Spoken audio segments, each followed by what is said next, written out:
On a crevé de chaud cet été. Travail épuisant dans les rues, nuit sans sommeil avec le choix soit du bruit des moteurs, soit celui d'une chaleur étouffante dans nos chambres. Malaise de nos anciens qui pour beaucoup se retrouvaient bloqués derrière un maigre ventilateur quand ils en avaient un. Les enfants qui se sont retrouvés sans piscine. Cet été a été vraiment très difficile à vivre. On a crevé de chaud et c'est pas qu'une image puisque l'INSEE vient d'annoncer une surmortalité effective sur cet été. Et en fait cet épisode 2022 il nous a montré douloureusement que notre ville de Toulouse elle était ni prête ni en chemin pour faire face aux dérèglements climatiques qui vont s'accentuer. Alors avant qu'on oublie toutes et tous, avec l'automne qui arrive, quel bilan on peut tirer de l'action municipale de cet été ?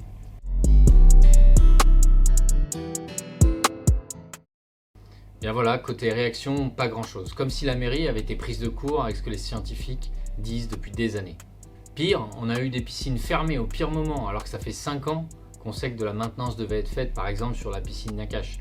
On a eu les lacs de Sesquières ou de Laramé qui ont été impropres à la baignade par prolifération de bactéries alors que ces problèmes résultant de la chaleur sont connus depuis longtemps.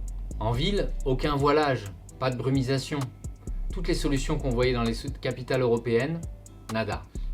Alors l'action phare du maire, un numéro vert pour dire aux Toulousaines et aux Toulousains de boire de l'eau et mettre une casquette.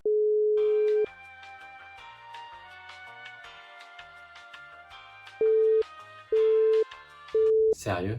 Et pourtant nous avions clairement interpellé le maire lors du liminaire du conseil municipal en juin dernier, suite aux premiers épisodes de canicule du printemps où rien n'avait été fait. Et concernant le long terme maintenant, retrouvez ça dans la prochaine vidéo.